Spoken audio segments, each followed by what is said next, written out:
What's up? This is Brandon Simmons for BrandonSimmons.biz. This is my weekly video blog called Bullheaded, a review of the Houston Texans news, as well as a preview of the upcoming game matchups. So this weekend begins the 2018 season for the Houston Texans. However, I do not consider this a new beginning. Rather, I consider this a continuation. A continuation for our quote-unquote rookie quarterback, Deshaun Watson. Now, yes, it is his second year in the NFL. So why am I still calling him a rookie? Well, basically, it's like this, man. He came in last year, played 7 games, started 6 of them, went 3-3 as a starter. And with that said, it was a lot of optimistic momentum that followed behind that. Everybody was hyped. I know I was. We finally found our franchise quarterback. Not only did we find our franchise quarterback or a quarterback, we found one that was actually balling out. He threw 19 touchdowns, which I believe was tied for the league lead at the time.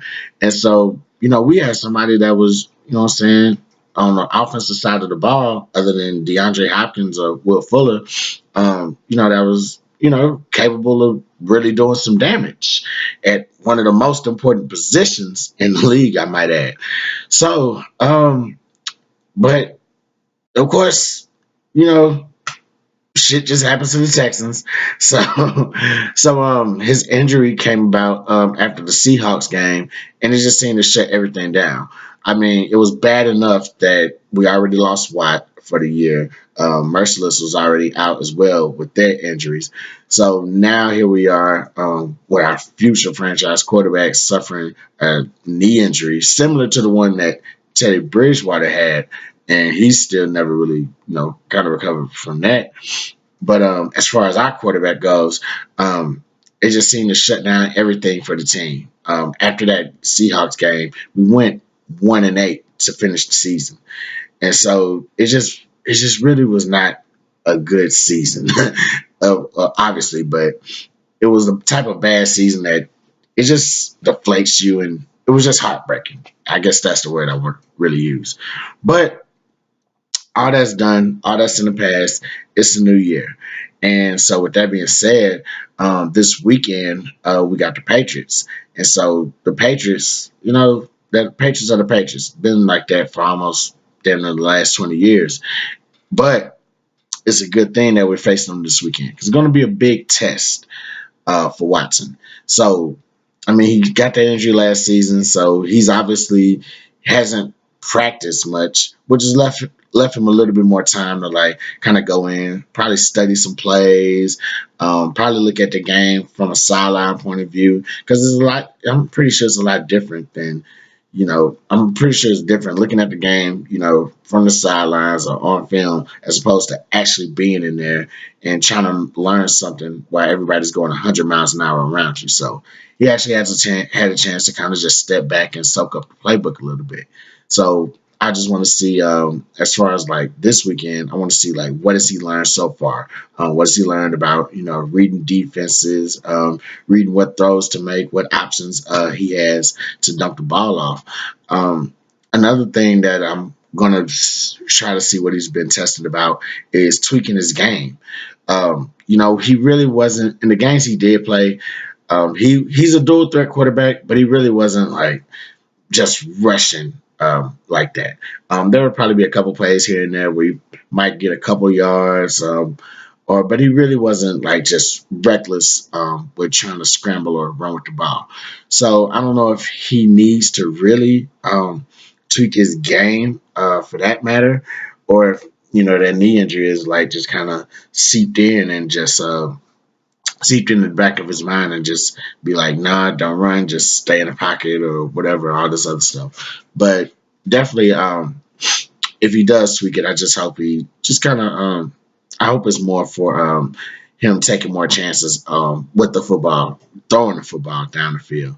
Because I don't feel he needs to tweak it as far as minimalizing his rushing at all, or rushing or scrambling. I think he did a pretty good job of kind of sifting on when he needs to do that. And if not, I'm pretty sure he's got the idea about that now. So, with that being said, let's talk about some of the keys to win this week's game. So it's the New England Patriots. They've been good for a long time. So I mean, I'm pretty sure everybody has like a game plan, but I mean, it's never really been executed that many times. So, um, first thing that the Texans are gonna have to do, number one, use the front seven to its fullest. So we got Watt, Merciless, Clowney, all at full health, ready to go, full strength. One of the rarities that we've had them all together. And so I think this first game, um, I think Romeo Crennel is going to have to, just find ways to just use them to their fullest, and not just those three, but just that entire front seven. That linebacking group, they look really impressive um, in the preseason. They look, quicker. They were getting after, the running backs or whatever. I mean, granted, it's second or third string, but most of our second or third string was out there as well. So definitely. We have a front seven that's willing to step up to the challenge this year, but definitely they're gonna have to prove that on the first game this Sunday. Um, the second thing that the Texans are gonna have to do, number two, do not be afraid to go down the field on the Patriots. Um, they have a okay defense, okay secondary, but I think we have an even better group of receivers, especially with Hopkins and Fuller. Those are two guys that are like, them cornerbacks are going to have to make a decision on, or that secondary is going to have to make a decision on, if they're going to double him or not, especially Fuller.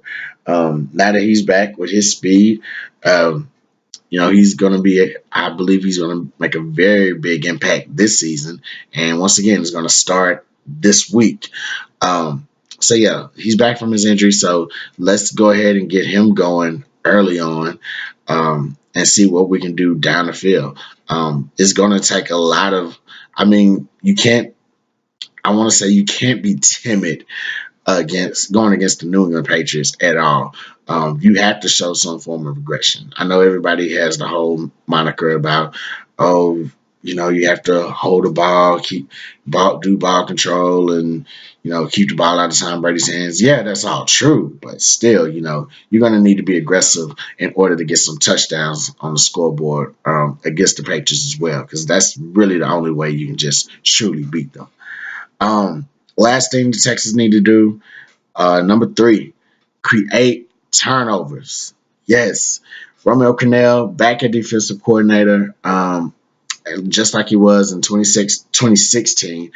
And at that time, the Texans were, they led the league in defense. One of their biggest specialties was turnovers. So I think in this game, they're going to have to find ways to force Tom Brady to make turnovers.